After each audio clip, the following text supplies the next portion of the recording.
on Instagram and Facebook, Twitter, TikTok, they could take the whole clip. As long as they credit them, that thing is going to play. The only time it gets crazy is if the music side of things, but actual interviews and movie clips and they don't necessarily go too crazy, right? But on YouTube, they do, because YouTube is everything content. One of my favorite things about Nicky and Moose, you go to the podcast and these conversations you two get into are so interesting because they take topical things happening in the world, in culture and entertainment, and they tell you that story. So you find kind of like you're getting the news, but also they bring out a very specific lesson in marketing or personal branding or branding in general, which for me, as someone who like nerds out on marketing, I have trouble finding things that are like actually entertaining as well. And you guys do both. Yes. So I'd love to hear like what the idea for the show was when you started and how you got that going. So I am a low-key, high-key nerd, right? So meaning I will watch interviews and read and audiobooks majority of my day, right? And take notes. The great thing is I have a best friend named Moose who I would just bounce ideas and different quotes and different lessons from, and he would always spin it from a business perspective. So I always go from like a branding, marketing kind of side of things. Look, this is what Charlemagne the God said, but I learned this from it, just going a little bit deeper into it. And he's like, that's interesting. We could break it down into a business side of things too. So it started actually in the pandemic with, remember that Michael Jordan documentary? Oh yeah. The Last Dance. I loved it. So we took that, we broke down that documentary as far as what are some of the branding and business lessons we can learn from the Bulls, right? And then it was a Facebook live show. We didn't even think about, like, I thought about a podcast, but my big thing is how do we build an audience that sees if this is valuable or not, right? So I just used the platform that I had at the time, which was we went through Facebook Live because that was the easiest to show videos using, I use Ecamm Live. So using Ecamm Live to show the videos first and then go into the discussion. We did that. People liked it, showed up. So we continue to do it where we broke down like Rihanna, we broke down Jay-Z, we broke down, and what were some of their like top 4 lessons and how does it apply to the regular smegular person from a branding aspect and a business aspect. It did so well. We did it like twice a week, right? We went live twice a week for about like 3 months. And then we pulled it out like, yo, some people want to hear the audio. Like you don't have time to watch the whole video. Should we turn it into a podcast, right? So getting out signals to our audience to see if they would bite or not, right? I'm big on, I don't necessarily like jumping, right? And like hope to God it's going to work. Like you gotta guarantee me some type of results. So I move very strategically. So once I saw that, boom, all right, let's do it. We took a week off from the live. We concentrated on our first episode, which was about Floyd Mayweather and breaking down those things. Mind you, I still hate that episode till this day. The craziest thing is like, we've done it for 3 months. The second we were trying to do it for a podcast, every tech issue went wrong. We've re-recorded that about 5 times to the point where I was like, Floyd Mayweather, he fights. He has real estate. You should do that. Like it had gotten so annoying to me, but your first one is never going to be the greatest one, but you have to put it out there. So we launched the podcast, and ever since then, it's just been evolving. We're at like 111 by the time we're recording this, right?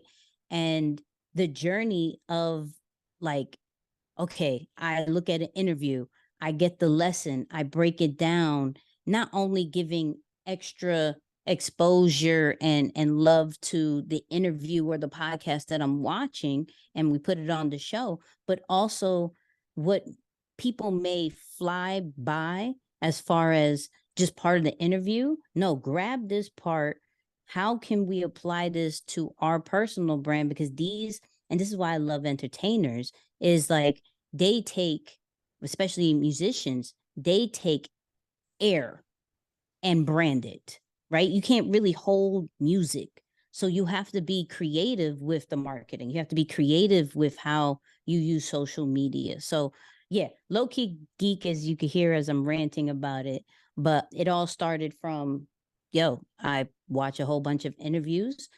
You like to speak about it. Why don't we do this together? And just 1 second before we go on to the rest of the show, if you like what you are hearing, please make sure to hit that subscribe button or the like button or both. It helps the show grow. It helps me. It supports me, and it shows our show to more people, helps us grow, helps us stick around. Thank you for doing it in advance. Now back to the show. Do you consider your show a podcast, a YouTube channel? Because I know it's both. Yes. How do you, when you're creating, how are you thinking about it? How do you? I'm just creating it as a show. Mm-hmm. Right. But mindful of how people consume. Right. So meaning we invested in the mics the second that we made it into a podcast. Right. Before we had like the Blue Yeti, whatever kind of camera, like just to get the flow of things. Right.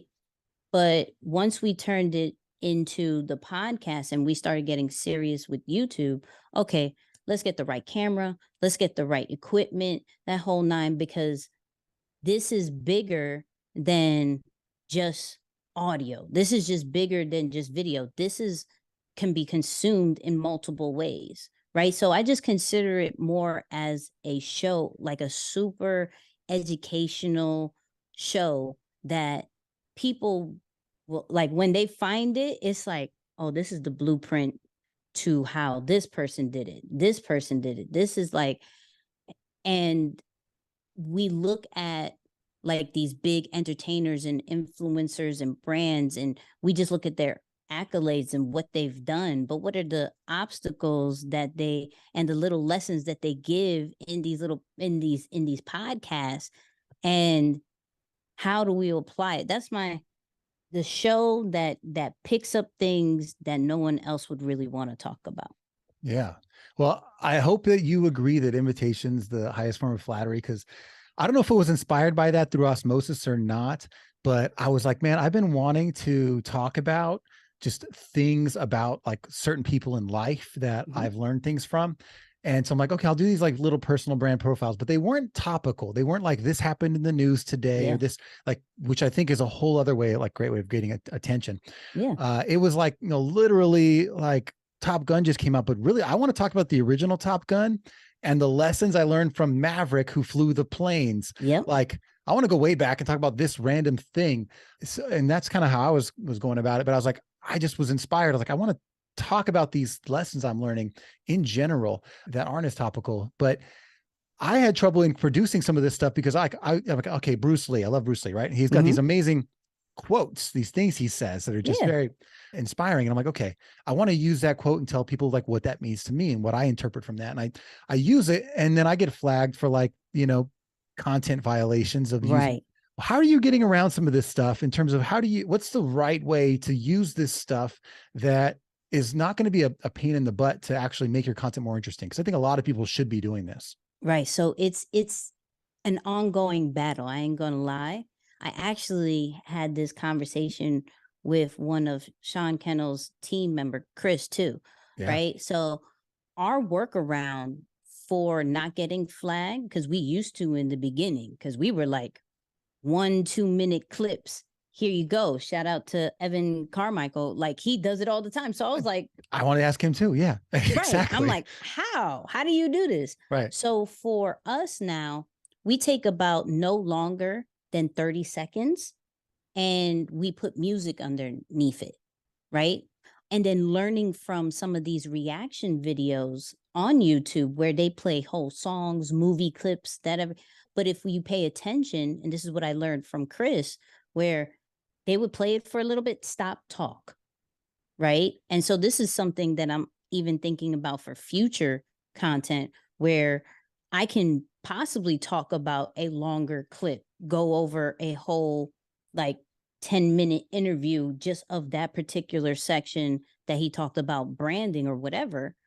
And I just got to interrupt it. Like, nah, did y'all catch that? So let me break it down into what that meant. And then let's continue to play it just like a reaction video. But the way that we have it now, we'll do 15 to 30 seconds with music. And also we'll chop, like we may get like the whole 2-minute clip, but we'll chop it up into the most important parts of 15 to 30 seconds, because now we've modified it to where it's somewhat a little bit new.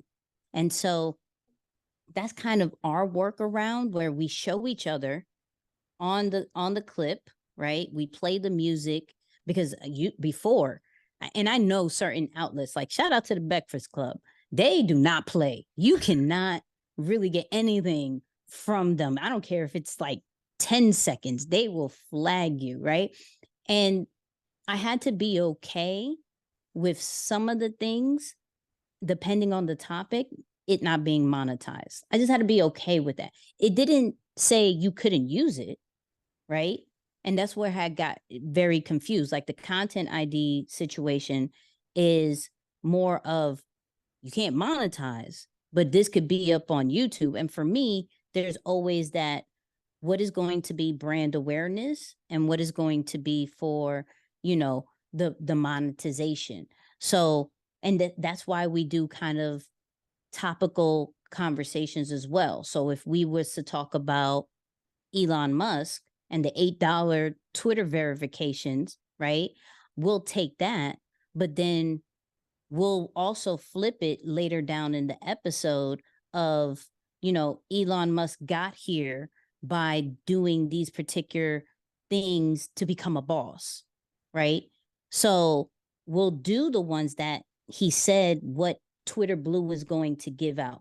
I crossed my fingers, please don't get flagged, because people just don't know why this is happening. Like everybody just thinks it's $8 to get a check, but there's other things that comes along with that. So please don't get flagged, because I found the spot where he's talking about it.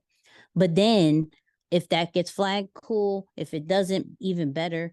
The other one is when I trap you, when you come for this one and you see the following video of the lessons from Elon Musk, then I captured you to be more of a subscriber and a listener than anything else. So I'm okay to get stabbed a little bit with the violations in order to get the long-term listener and subscriber. Yeah, once they're subscribed, then they're there watching the other videos. And absolutely, it's gonna pop up on their homepage. Yeah, if you guys missed any of that, I mean, basically, it's like if you get flagged, then something you could have gotten money for, they're like, you can no longer run ads in this one video, so that one's not being monetized. And yeah, that's been a problem. And it doesn't cause a strike. It's like, it's not a copyright situation. It's just like a content ID one where you just can't monetize. Yeah, there's two different things. Yeah. How often are you getting flagged these days? Like, not often. Praise God. I would say maybe this year we got twice. Oh, that's not bad at all. Okay. So, right. So and we have over 700 videos. Keeping them short, 15, 30 seconds for that piece of the unit. And then you running music under it, but still their original audio too, but adding music to it. So there's like different pieces to it. Mm-hmm. And then not being beholden to the monetization. Yeah, that's great. Mm-hmm. I love it. Yeah. That's just selfish. I needed that. Oh, I got you. Yeah, no, the music part was something we just added, I would say a couple of months ago, because there was one video that I was like, nah, I need to play this and I really need to monetize on this. This one I know is going to go. Make this work. Let's try to add music. Let's see if that happens, right? Once we did it and it worked, I said, game over. Yeah, game over. Because it was about how do you modify it, how you modify the original while still keeping it like on an educational side, and you're not using it to sell something. I was like, oh, we're good. Yeah, I think it's just the approach. It's like it's not if, it's how. You're like, how Mm-hmm. can, if I need to get someone to animate this and dub over a new voice and Yes. to make this clip work. I think that Yes. that level of attention to making something good is, I think, what's driving, the success of your channel and your show. I think Mhm. that attention to making what is going to be good matters. And this is why I love YouTube, because on Instagram and Facebook, Twitter, TikTok, TikTok's now starting to be more SEO friendly. So that's great. But the other ones aren't. So they could take the whole clip. As long as they credit them, that thing is going to play. The only time it gets crazy is if the music side of things, but actual interviews and movie clips and they don't necessarily go too crazy, right? But on YouTube, they do, because YouTube is everything content. So I was so determined to be like, how do we make these topics searchable, right? And another change that I had made was not make it about the person, but make it about the topic, right? When I'm covering people like a Jay-Z, like a Diddy, and so forth, and realizing if I just make it about Diddy did this, they'll look for Diddy, right? They won't necessarily care about the perspective when I'm saying, here's the lesson, boom, boom, boom. And then I'll say maybe Diddy's name at the end. Now the watch time goes up, and I could keep the clip because I'm not trying to deem it as it is them. I'm now making it more of an educational standpoint, and they're okay with that. I'm like, yes, let's do that. Yeah. Well, and then you're getting the right people watching it too, because they're not people Absolutely. searching for like the latest Diddy videos. They're looking for whatever that topic was you're talking about. And that's just the most interesting thumbnail and story in the group of the Mm-hmm. things. Yeah, That's great. I love that. I love it. Well, thank you so much for sharing your perspective with us today. I appreciate you being here. absolutely. And one quick thing, if you're a content creator, a podcaster, a video podcaster, a YouTuber, and you are looking to grow to the next level, we do have our reputation roadmap for you at brandsonbrands.com/roadmap that teaches you the 5 skills to build reputation, especially when you're starting from scratch. It also includes videos from 3 of my favorite influencers and a quick 5 templates for how to introduce yourself anywhere, anytime. So grab that before you go. brandsonbrands.com/reputation. Check it out. Brands on Brands.